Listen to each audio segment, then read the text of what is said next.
This is Lauren Greci, and you're listening to the Go and Tell podcast.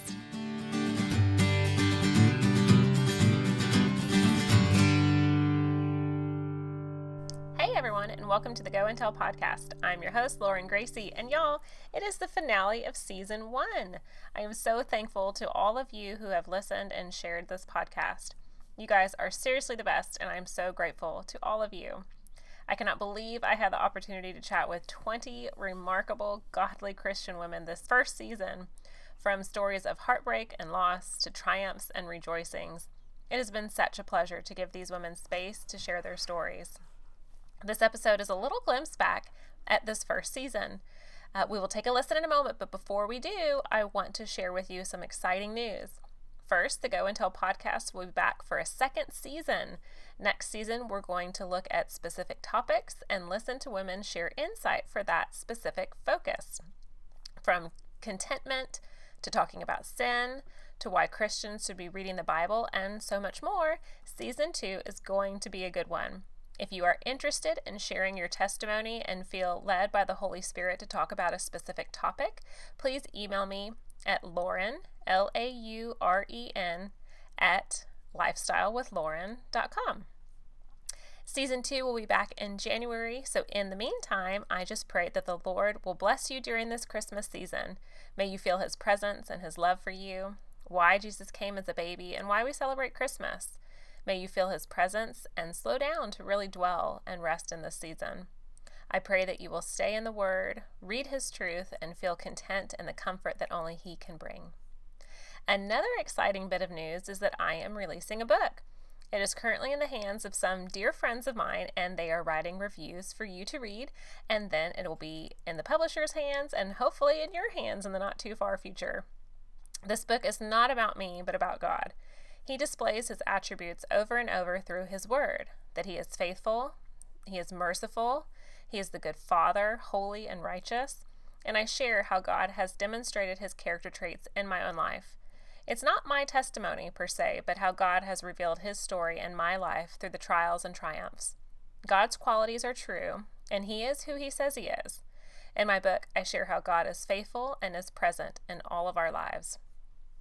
And I'm also looking for some readers to be on the book launch team as well. So if that is something that you might be interested in, please sign up for emails on my website. Go to www.lifestylewithlauren.com. And if you subscribe there, you'll be one of the first to know when the sign up for the launch team is available. Well, guys, without further ado, let's listen back to just some of these amazing women that graced me with their presence and I had the pleasure to chat with. And I hope that you all have a very healthy and blessed Christmas season, and I will see you for season 2 in January. Love you guys.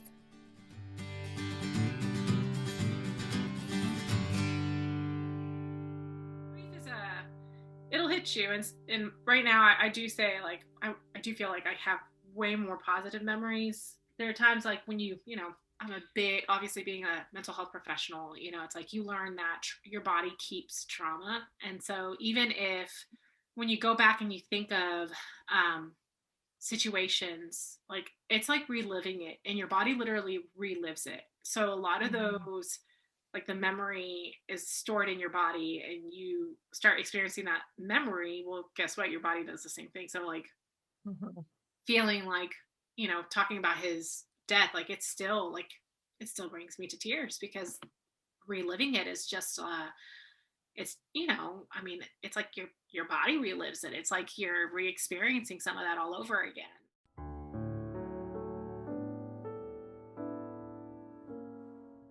But once I did surrender, it changed everything right then and there. In that second, those few seconds, actually, everything just changed.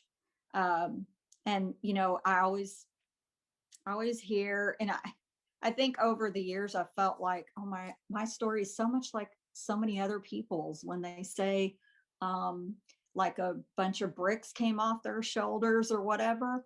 That's what it literally feels like something comes off of you. It's like you were carrying this dead body or something around that's really heavy. And when it gets pulled off, you feel like you're just floating. And then my perspective, obviously, it couldn't have been physical vision, but everything in the room changed. Like the colors looked different, everything was different. And when I walked out of the church that day, I literally felt for the first time in my life I was alive.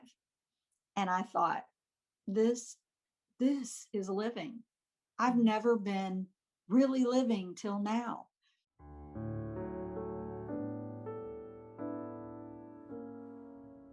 Well, and something, speaking of Facebook memories, this is actually what made me really want to reach out to you. And I'm going to read what you wrote, just a snippet. You said, "We are so blessed that God put us through these trials and loss, for we have our beautiful and loving Harper Rose 4 years later." And this was something you posted 3 years ago. "For those who are quietly struggling, who have experienced the loss and heartache of infertility, know that not all is lost. God's plan is not for us to try to figure out or even understand."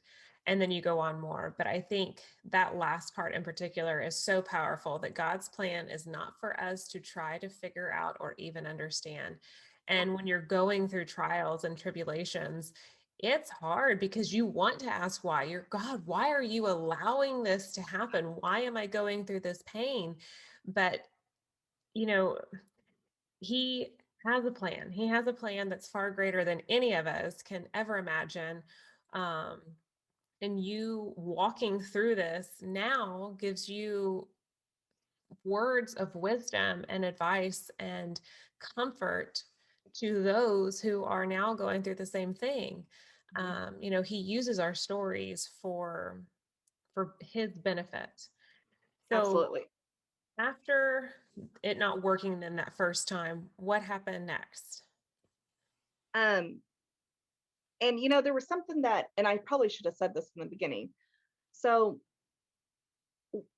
my senior year, before I went to my surgery and everything, not knowing if I was going to have, cancer or whatnot. So I went to visit a cousin of mine. She lives, she was out in, at that time, Argyle, Texas. And she had a little church, and she's like, "Hey, spend the night on Saturday. We'll go to church on Sunday." So I'm thinking it's just a basic church day. I did not know that she had spoke with, the congregation and just some of the elders there. I didn't know that she had even said anything that I was going to have surgery. At one point, they called my name to the front.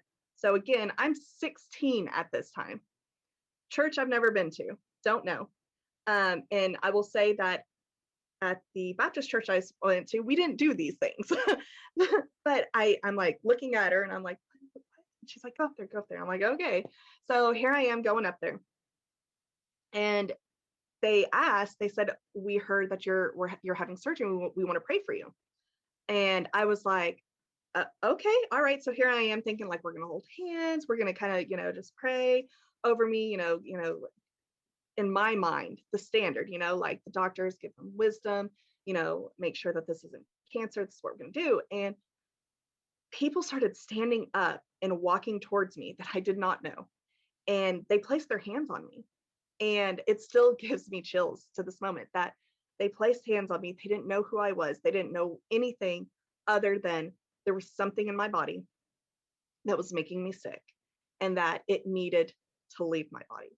And I mean, it was, I think anytime you have enough, whatever your spiritual may be, when you have that much energy and that emotion, and to me, that much truth, that it just washes over you. I left a broken mess, just very overwhelmed. And then for them to be able to do the surgery, keep from having to do a hysterectomy, and then to still be able to have a child, even through, failed Clomid, failed IVF.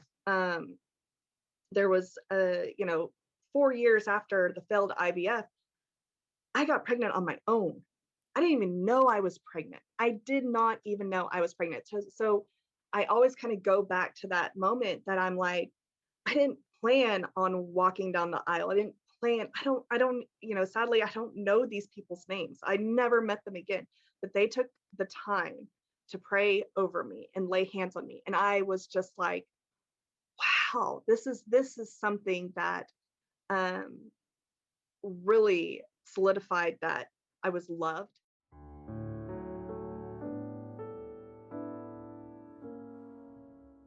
I would have different advice for someone that is doing like a domestic infant adoption as I would for someone doing foster care. For like a domestic infant adoption, like how P came to us, I would say like get to know birth moms, get to know other adoptees. Before going into that, we had educated ourselves as we read all the books, all the things, but where we were lacking was listening to voices that were in it,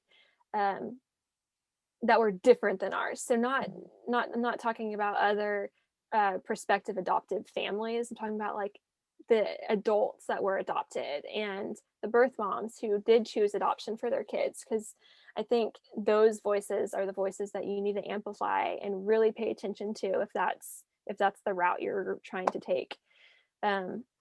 And then to someone entering foster care, I mean, probably the same thing would be great.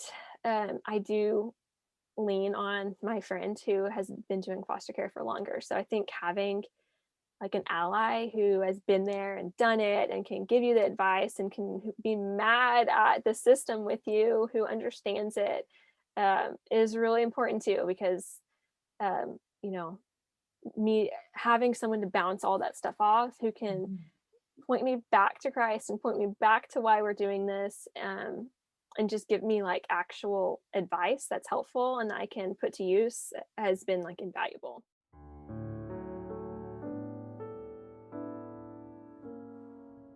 There's a lot, I feel, in our 30s that I've just realized in that aspect of making sure that I'm doing what I'm supposed to be doing. Yeah. Take responsibility for, not just my family and my community. You're part of something that's greater than you, and you have a responsibility. And really, our ultimate goal is to spread the gospel through anything that we do. And so, through those avenues God gives you, you have to do your work. Absolutely. And that doesn't mean like banging people over the head with the Bible or scripture, but you have to be a forefront for people to see, so that they can see God in you and in your life. If you're behind everybody, that's going to get you nowhere, right? Absolutely. So you have to be out there. And sometimes that's really hard for people who are introverted and shy, but even just, informal relationships, can get you, God can work through that.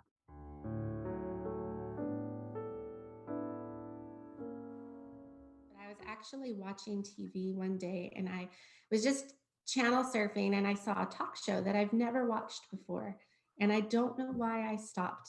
Well, I do. I mean, God told me to stop. And a doctor was telling them about thyroid disease in women and how undiagnosed it is and how important it is to ask your doctors to check your thyroid. So I actually had an appointment with my OB-GYN that week. Wow. And I asked her to check my thyroid, and she did the whole this and immediately sent me for ultrasounds and all the bits. They initially told me I had cancer, and they were wrong. They did tell me that one other time.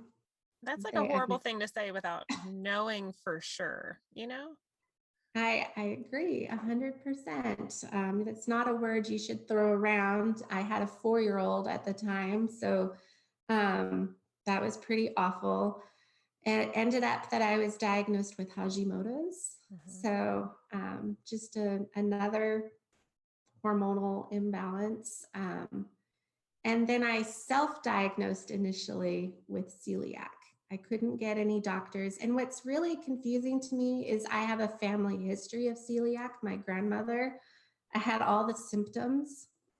But because it wasn't GI symptoms, it was the fatigue. That was where my joint pain and the feet tingling And then also, I would swell up. What the clothes I wore in the morning didn't fit me at the end of the day. I was walking with friends who were 9 months pregnant, and people thought I was 9 months pregnant. Oh my gosh. Which was especially painful because at that point we had tried to have another baby, and it didn't work for us a second time. So we had planned, our plans were to have 4 kids at least. God's plans were different, but to be constantly told by people that you're look pregnant and, oh, are you pregnant, and you're going through infertility is excruciating. It took a friend telling me about her friend that had symptoms like mine for me to try the gluten-free. My grandmother and my mom, who's gluten intolerant, have the GI symptoms. I'm like, oh, I don't have that. So I'm not that. And almost immediately saw an improvement. And it was at that point I sought out a GI doctor. So at that point, I had to see an endocrinologist to get it all straightened out. I'll never forget the first day that I met with him. He was like this, like this, hearing all my symptoms and all that, and trying to, the thing with autoimmune disease is so many of them share symptoms. Right. So when you're experiencing a flare up of one, it can be really hard to figure out which one is the problem. So he sorted me out. He fixed me. And so by the time Caleb started kindergarten, I was starting to figure it out. But it's a journey. It's a journey to figure out your body and what makes it feel better. Right.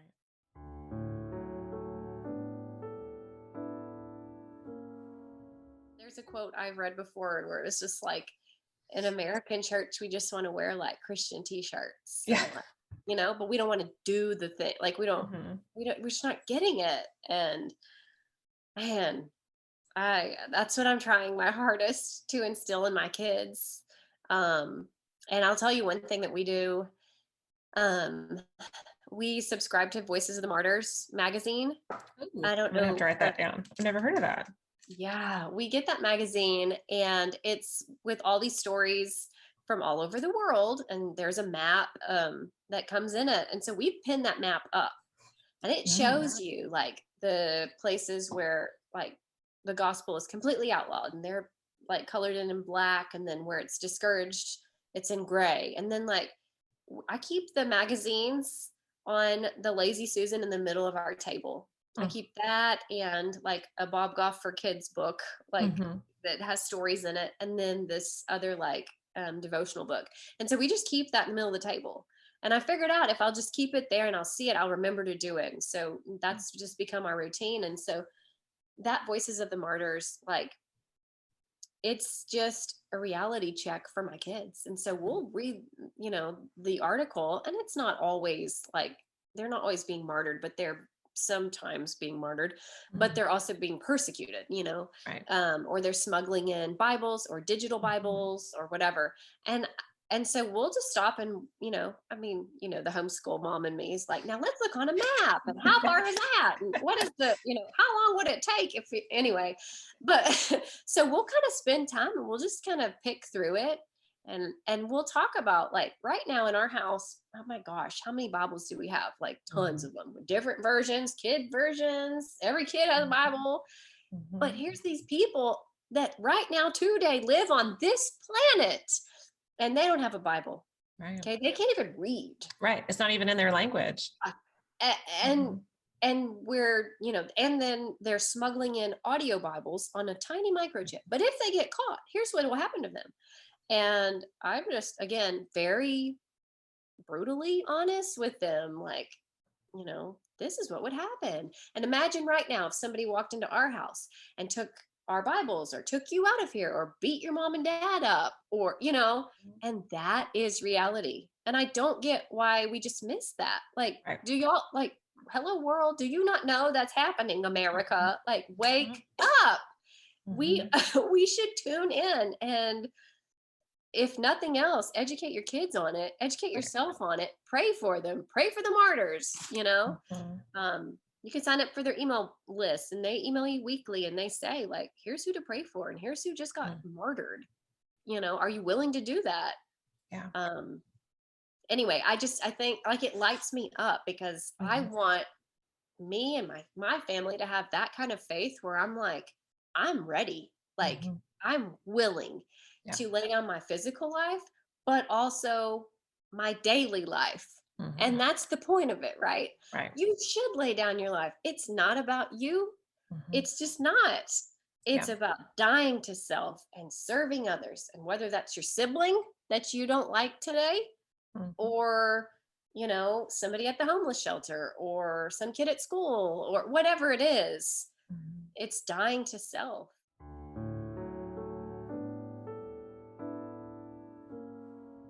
When people say, and they're very well meaning, like, I don't know how you did it, like, how did you possibly? And it's like, well, only, with the Lord. Like, I can't imagine how people who don't have a strong faith do it. I just, I can't even imagine how.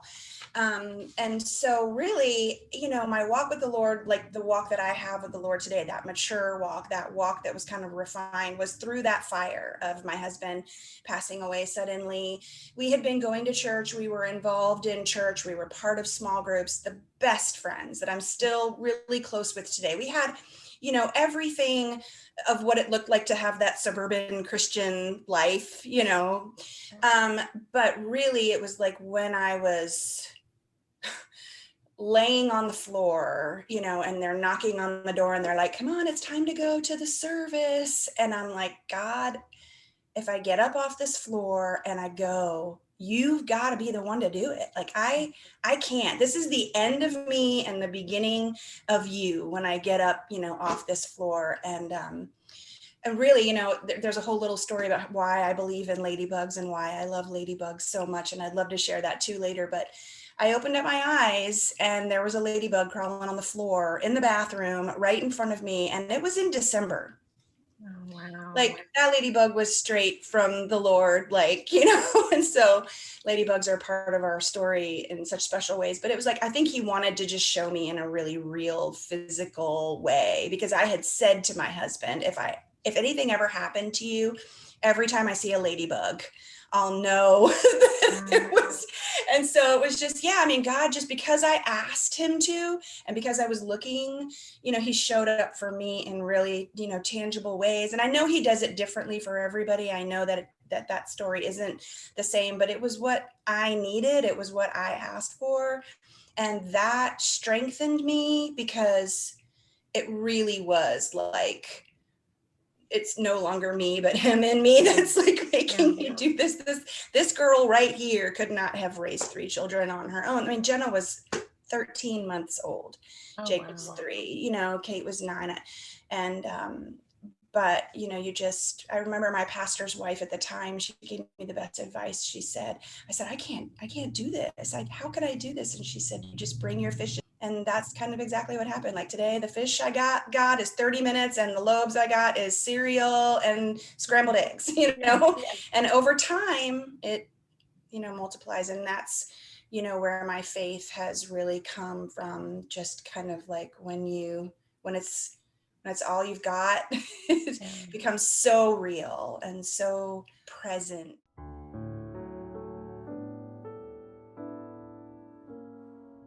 Through talking out my testimony, the amount of times where I could have fell, where I could have denounced him, where I could have ran to another religion, where I could have just continued the pattern of going after men who did not value my worth.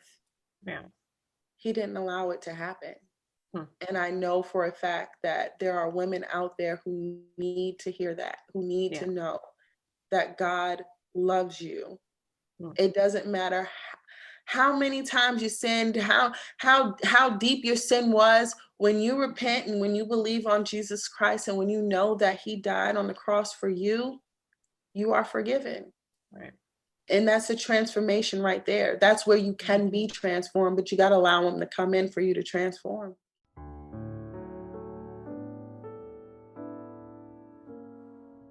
I have a friend of mine once said, it was just a random thing she brought up in a Bible study. And it has resonated with me so much. And it's like my favorite thing to say.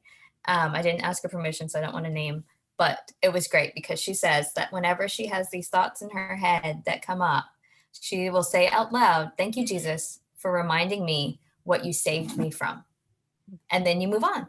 And anytime you get that guilt or that shame, or, oh, remember that one time I said that one thing, or remember I did that one thing, or I kind of have added at the end of that to her idea is, thank you for reminding me of what you saved me from, and also what you have already forgiven me for.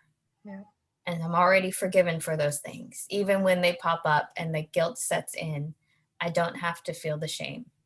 Even like he has saved me from them, but also forgiven me for them, so that I don't have to feel the embarrassment or the shame or the pressure or the weight or I can't move on from that because I'm stuck there.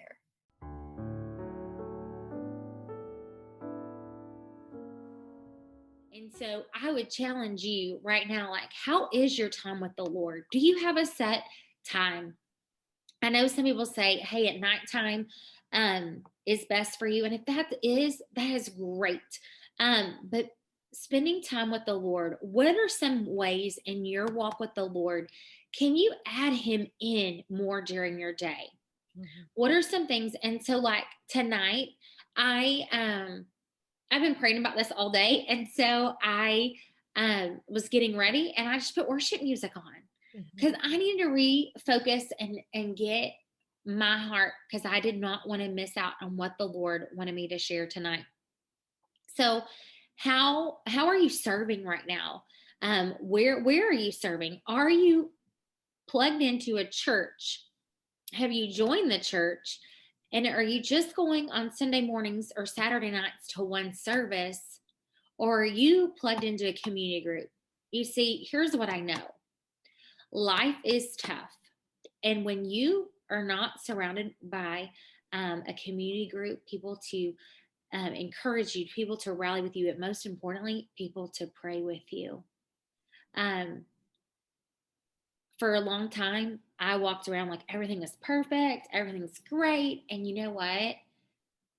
The Hot Mess Express, yeah, my girls have seen me cry. My tribe has seen me cry. I have cried in front of my Bible fellowship or my life group at church because things happen and things affect us. And I always want to be the real deal. And so because you're going through something hard, don't be afraid to share that with other people. You never know what you are walking through. Someone might beside you may be walking through the same thing, but they're so scared to tell you or to say anything about it. One thing I would tell you is the Lord has been really pushing me to step out in faith. And that was the whole journey with the job stuff is I'm gonna need you to get out of your comfort zone. You're gonna step out in faith. I want you to pursue the next step in your teaching career. Obedience, trust, and wait. Obedience, trust, and wait. And I want to tell you, like, if you're waiting, maybe you're a mama out there that has a prodigal son. And I want to tell you, maybe you've been waiting for just, you found out some news about your health, or maybe it's the mate. This is on my fridge. It's Habakkuk 2:3b. And if it seems slow, wait for it. It will surely come. It will not delay. So every morning when I pack my lunch, this is the first thing I see. I like a glass of ice water by my bed before I go to bed at night. This is the last thing I see before I get in my bed. And it is such a reminder. We don't know what the Lord's doing. And right now I feel like COVID has really affected everybody. There's some fear that has come with it. And it is totally understandable. And before COVID, well, in my younger years, when I was a teenager, I was a worrywart. I worried about everything. I still have to worry sometimes because I'm a people pleaser. And one of the things that I have really learned, and the Lord gave me this verse this morning, and I was like, I'm going to share it with you guys. It says, It's Colossians 3:15. Let the peace of Christ rule in your heart. Since as members of one body, you were called to peace. And here's the deal. We've got to walk in peace. We've got to find that peace. And maybe you're holding on to something that's happened in your past. Maybe you've not forgiven somebody that you need to forgive. Maybe I had to do a heart check that I was not getting jealous and that I was not getting bitter. And I've had to do some repentance of, God, I'm sorry about my attitude. I'm sorry when I just was in such a yuck mood because of that situation. Like, that was not Christ-like. And sometimes we have to go to other people and say, you know what? I'm sorry I did that. I'm sorry I hurt you. And one thing I was going to share with y'all is, I don't know where you feel and how you are on journaling, but journaling has become a huge part of my walk. And every morning when I get up, one of the first things that I do is I write out my prayers to the Lord. And one of the things is I find praises from the day before. And so, like, this will be a praise, just getting to spend time with Lauren tonight and share my part of my story and just hopefully encouraging you in your walk with the Lord. But today I got to talk to a dear friend, and I had to take her something, and she's had this gift for me, and she bought me the most beautiful thing. And it says, it's a pair of earrings, and it says, grit. And she was like, for somebody that's gone through trial after trial, and it's just beautiful. It's so beautiful, and it's so thoughtful. And here's the cool part about my friendship with her. I started praying at the beginning of the year, Lord, send me the friend, send me who you need me to be friends with. And the Lord sent me this friend, and she's a teaching buddy of mine. And she has become, we were laughing the other day, because we didn't even become close friends until the spring, really. And she's become one of my best friends. And a lot of it is things that we've walked through with life, and she gets things. She's a little bit younger than me, but we're walking through life together. She's waiting on one thing. I'm waiting for a husband. And so it has been such a joy. But she doesn't have social media. She inspires me. But most importantly, like in the morning, she'll send me, because she gets to school. I thought I got to school early at 7. She's my 6:30 friend. But she gets there and she will send me that morning like a podcast or something. And so when God puts it on your heart, like, yes, go to that podcast, go listen, go to that sermon, but don't be afraid to share it. Because again, you never know the power and the impact that they're going to have. You're going to have, and you're going to make a difference for the Lord. When I stand before the Lord, I want to hear, well done and good, my faithful servant. Did she mess up? Yes. Were you a hot mess? Yes. But you did what I asked you to do. I'm not perfect. I'm not going to be perfect. Only Jesus Christ was perfect. And as believers, the Lord just wants us to run the race that he has called us to run. And we've got to be facing towards heaven and not looking at, well, what does so-and-so have? So-and-so got this. And I'm sure people have told you, because my mama has told me, I could write a book probably of all the things my mama has said, but my mom has always said, yes, that may look awesome right there, but you don't know what's going on the other side. And so run your race. Run the race that the Lord has given you to run. Don't be afraid of what it looks like. Find those that you can serve, you can love. You know, there are ministries at churches that are in desperate need for people to serve. Did you hear me? They're desperate. And so and maybe you're like, I don't know what I'm good at. Well, you can go online and do a spiritual gift test, and it'll show you. Or better yet, go meet with one of your ministers at your church, or meet with a dear friend and go through it. But find what your spiritual gifts are. Start asking the Lord to put people in your path, because he will. I can't even begin to tell you crazy stories of people who've come in my path that have not known the Lord, or maybe they did and they didn't have a place to worship. And my big thing is like, just because we have this class, there are other classes for you to try. So I want you to be where the Lord wants you. Where does the Lord want you to serve? Where does he want you to invest your time? Because when we stand before the Lord, and right now with everything going on in our world, we have an urgency to tell other people about Christ.